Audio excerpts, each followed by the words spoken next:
Salut, c'est Wolf et c'est J'ai lu des comics. On revient sur 4 de mes lectures récentes, je vous les présente, vous donne mon avis et vous me dites ce que vous avez pensé de ces titres dans les commentaires. Attaquons.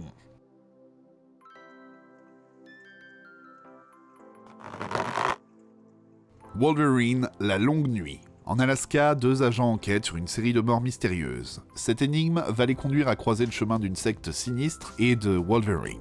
Ce comics est une adaptation en comics de l'aventure audio podcast créée par les équipes de Marvel. Et pour le coup, c'est une bonne adaptation avec un Takara qui crée une ambiance bien lourde et aussi de superbes covers de Raphaël Albuquerque. La longue nuit, c'est une histoire qui parle de Wolverine, mais dont il n'est pas le personnage principal. En effet, on suit une enquête sur des meurtres et on va de piste en piste, un peu comme les enquêteurs, en comprenant bien vite que les apparences sont parfois trompeuses. C'est donc un vrai polar sombre et sanglant, montrant ce qu'il y a de pire chez l'homme et nous présentant Logan comme une grande menace pour l'homme de la rue.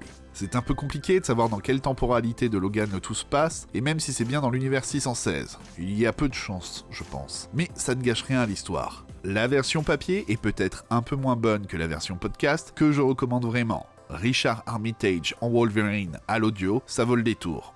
La fin est hélas un peu facile et certaines ellipses, comme le combat final, sont un peu dommages, même si compréhensibles pour de l'audio. Basket Full of Head.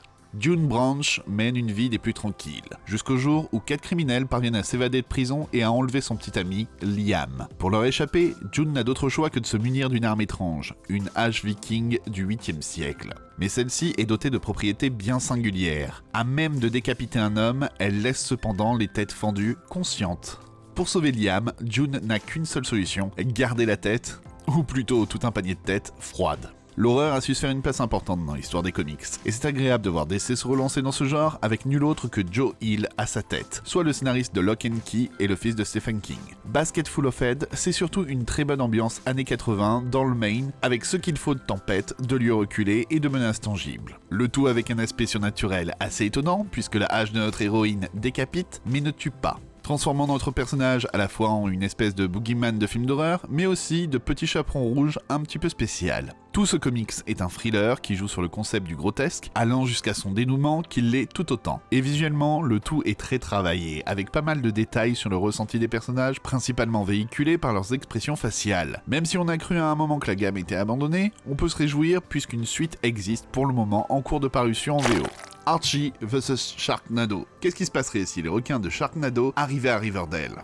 Quand on vous annonce un crossover entre Archie et la saga de films Sharknado, c'est quelque chose d'assez improbable. Du coup, on a le droit à un one-shot faisant intervenir tout le casting d'Archie face à une tornade de requins. Et l'idée peut faire sourire, mais au final, on n'a pas grand-chose d'autre qu'une succession de scènes de combat et de requins coupés en sashimi, et c'est tout. Pas de vrai punchline, pas de retournement de situation. On a déjà eu des concepts what the fuck avec The Afterlife with Archie, Archie vs Predator, mais le tout apportait un petit peu plus de développement, ou au moins son lot de moments un peu plus gore ou what the fuck. Alors qu'ici, ce n'est pas du tout le cas. Juste un enchaînement de fuites en avant et aucune vraie histoire. En fait, comme Sharknado, ce comics n'est pas un grand produit et sera vite oublié. Je ne sais même pas si on peut le recommander aux fans du film. Et si vous me suivez sur Twitter, vous connaissez déjà la petite histoire sur ce comics, c'est un abonné qui me l'a offert. Un cadeau un peu empoisonné, mais merci.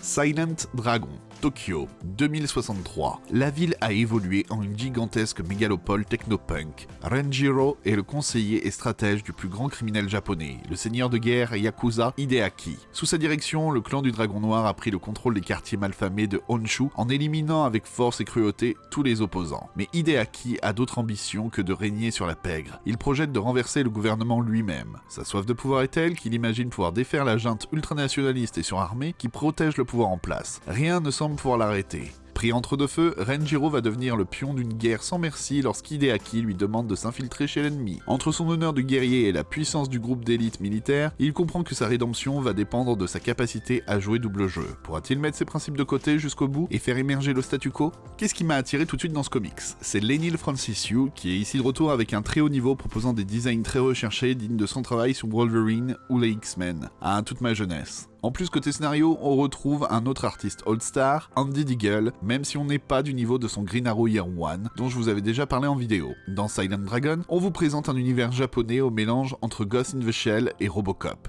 Mais voilà, si vous connaissez ces références, vous connaîtrez aussi la quasi-totalité du scénario qui est assez prévisible. On est sur une histoire de clan, d'honneur et de glorification des Yakuza. On a vu ça assez souvent. Reste qu'il y a peu de développement de personnages, le rythme de la série est assez rapide, mais on a une réflexion assez intéressante sur le transhumanisme.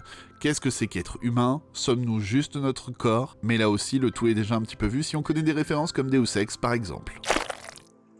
On vient de découvrir 4 de mes dernières lectures, et toi, tu en penses quoi de ces titres? Est-ce que tu es d'accord avec moi? C'est quoi ton dernier achat d'ailleurs? Je t'attends dans les commentaires pour discuter comics. On se retrouve très vite, toujours pour parler comics, et d'ici là, amuse-toi bien. See ya!